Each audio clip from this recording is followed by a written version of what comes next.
The Armada's lead sensor officer saw the contact at 0312 and said nothing for 11 seconds. This was unprofessional. Sensor officers were trained to report contacts immediately. 11 seconds of silence when a contact appeared on the tactical display was the kind of silence that happened when a sensor officer needed those 11 seconds to confirm, absolutely, that what she was seeing was real and not a calibration error. She used all 11 seconds. Then she said, "Admiral, I have a contact at the corridor entry point." Admiral Keth did not look up from the briefing he was reviewing. He said, "Classification," she said, "Concordance Fleet, sir." "Class 3 heavy cruiser." He looked up. She said, "CSS Enduring Grace, holding position at the corridor entry point." She paused. "It's been there for approximately 19 hours. Based on the drive cooling signature." Keth stood up slowly from his command chair. The Armada behind him was 31 vessels. 3 fleet carriers, 9 heavy cruisers, 14 destroyers, 5 support ships. The largest Keth military deployment into the Pellucid Corridor region in 30 years. A formation that had taken 6 months to assemble, 3 months to plan, and represented the full weight of the Keth sovereignty's strategic intention in the outer reaches. One Class 3 Concordance cruiser was holding position at the corridor entry point. "Waiting," he said, 19 hours. She said, "Yes, sir." It arrived before we entered the region's sensor range. He said, "It was there before we were visible." She said, "Yes, sir." He looked at the contact for a long moment. A ship that had arrived 19 hours before the Armada was visible from its position was a ship that had not come in response to seeing the Armada. It had come knowing the Armada was coming. He said, "Get me everything we have on the CSS Enduring Grace." The file came back in for minutes. The Enduring Grace was a Concordance Fleet heavy cruiser. 14 years in service. Currently assigned to Outer Reaches Patrol. Crew complement of 204. Standard Class 3 armament. Forward plasma batteries, torpedo systems, point defense arrays. Nothing unusual. Nothing exceptional.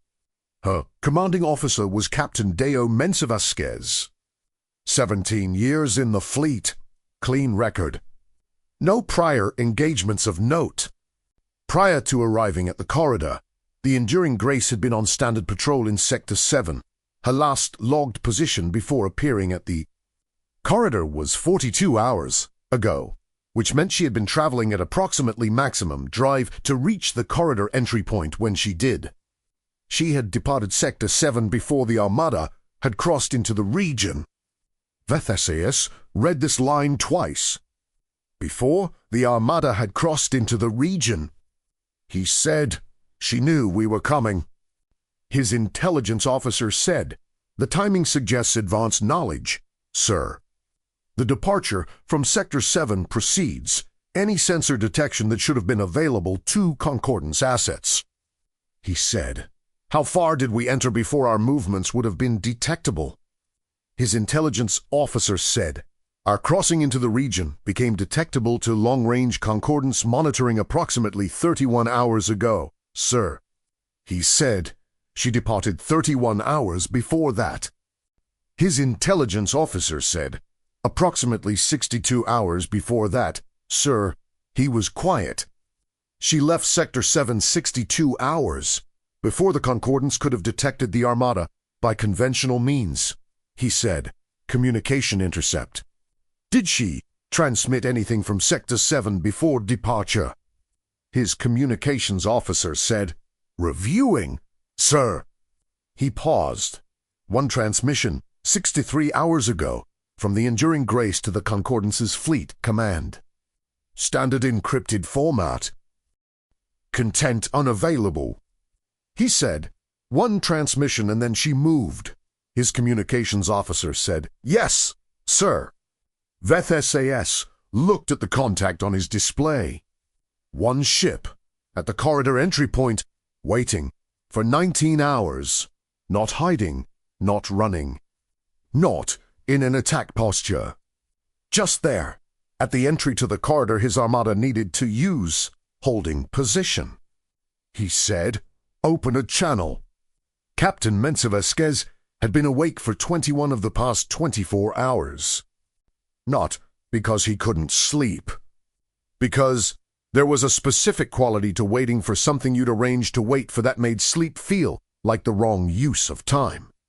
He had slept in the 4 hours between arriving at the corridor and the Armada appearing on his long-range sensors, which was the window he had calculated for sleep when he had planned the operation. He had planned this carefully.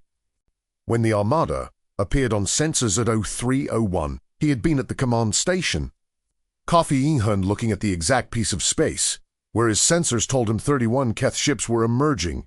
31. He had estimated 25 to 35. His estimate had been good. He had time to look at them for 11 minutes before the hail came. He accepted it.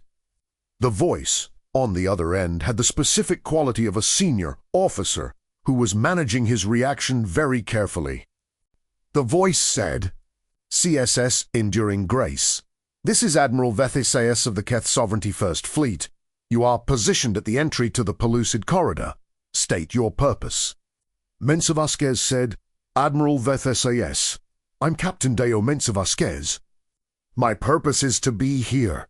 He paused. "Which I believe you've established I've been doing for approximately 19 hours. A brief silence. Vethesias said, "One ship."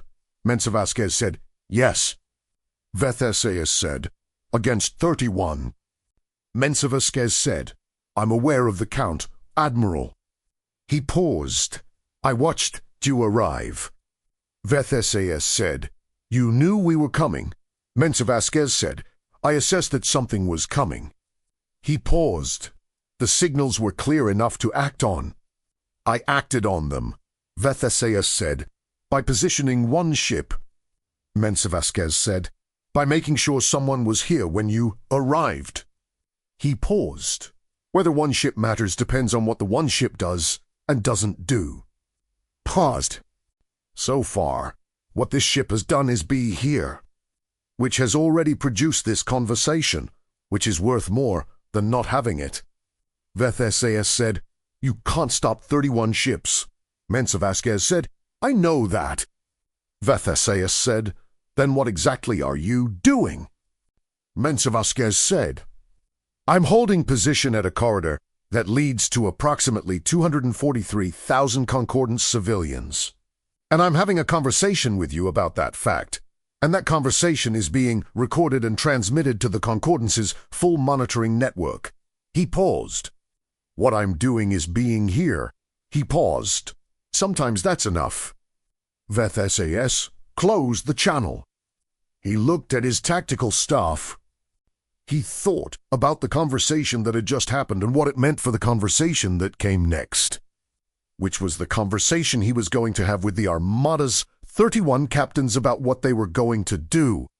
One ship, waiting 19 hours. His tactical officer said, "Admiral, the Enduring Grace has been transmitting continuously since we appeared on their sensors. Open frequency. The transmission is going to the monitoring network." He said, "What is it transmitting?" She said, "Sensor data, sir. Our position, formation, heading, and an ongoing log of this engagement." She paused. "Everything we do for the next however long is being documented and distributed in real time." He said, "She set that up before we arrived." His tactical officer said, "The transmission infrastructure appears to have been configured approximately 16 hours ago, sir." She paused. "She had it ready before we were visible." He thought about a captain who had left her patrol sector 62 hours before the Armada was detectable, who had arrived at the corridor with 19 hours to spare, who had spent those 19 hours configuring a continuous transmission system that was now broadcasting every move his Armada made to the Concordance's monitoring network. He had not thought about this outcome. His planning had modeled Concordance military responses, other fleet elements, repositioning, defensive platforms activating distress calls. It had modeled political responses, formal protests, diplomatic channels, council emergency sessions. It had not modeled one ship with a running camera. Not because the planners were incompetent, because one ship with a running camera was not, by any traditional military analysis, a meaningful response to 31 warships. But the camera was running, and whatever he did next was going to be on it. He said, "Get me the Intelligence Division's assessment of the monitoring network's current coverage." His intelligence officer said, "The monitoring network's real-time feed from the Enduring Grace's transmission is currently being received by 11 monitoring stations. The Concordance Council's Emergency Communications Office." And she paused. 17 member species, diplomatic representatives who are on the Concordance's emergency notification list. He said, 17 species. She said, 17 representatives who are watching what we do in the next hour, sir. He looked at the single contact at the corridor entry point. He thought about 31 ships and one camera. He thought about what the record would show if he gave the order to proceed, and that one ship was simply gone. He thought about 17 species watching. He said, "I need to contact the Sovereignty's political command." His communications officer said, "Sir, that will take," he said. "I know how long it will take." He paused. "Contact them." He looked at the Enduring Grace on the display. One ship, 200 and for crew. At the entry to a corridor that 31 ships needed to use. She had left her patrol sector 62 hours before she should have been able to know he was coming. He said, "Open the channel again." Mensa Vasquez answered on the first signal. Vethesaias said, "Captain, while I contact my political command for guidance on this situation, I'd like to know something." Mensa Vasquez said, "Ask." Vethesaias said, "You left Sector 7 62 hours before we should have been detectable to Concordance assets." Mensa Vasquez said, "Yes." Vethesaias said, "How did you know?" A pause. Mensa Vasquez said, "Admiral, I've been doing Outer Reaches patrol for 8 years." He paused. The Pellucid Corridor has been strategically significant for 30 of those years. He paused. Every 6 to 8 years, someone decides it's worth testing. Pod! The pattern of signals that precede a test is recognizable if you've been watching long enough. Vethesaias said, "You were watching." Mensa Vasquez said, "I've been watching this corridor for 8 years." He paused. "I watch it the way you watch anything you care about in a region where caring about things requires attention." Vethesaias said, "And when the signals appeared?"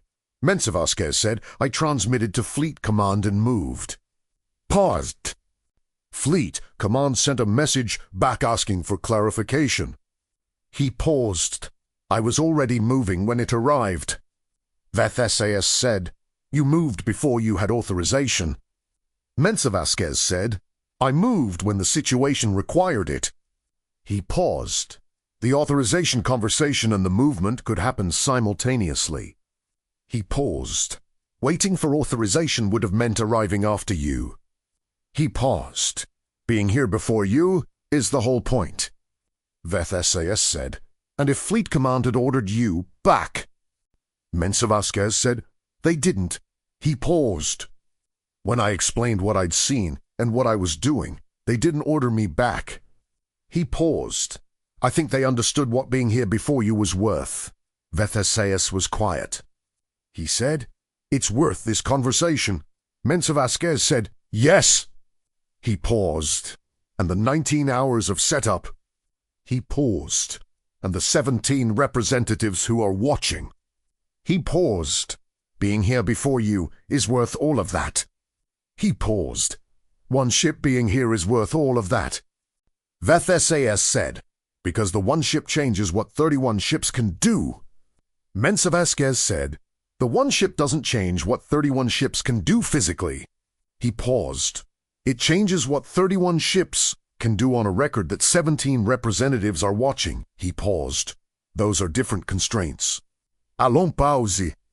Veth SAS said, I'm going to be a while reaching my political command. Mensa Vasquez said, I'll be here. Veth SAS said, Yes. He paused. I've established that.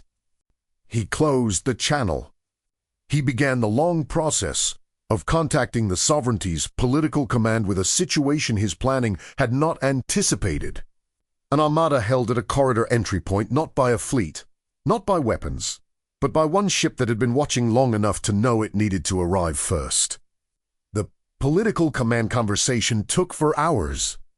The Enduring Grace held position for hours, transmitting to 11 stations, to 17 representatives, to the record that would outlast this moment and shape the next one. One ship, 200 and for crew, watching a corridor for 8 years, arriving first. It was, in the end, enough.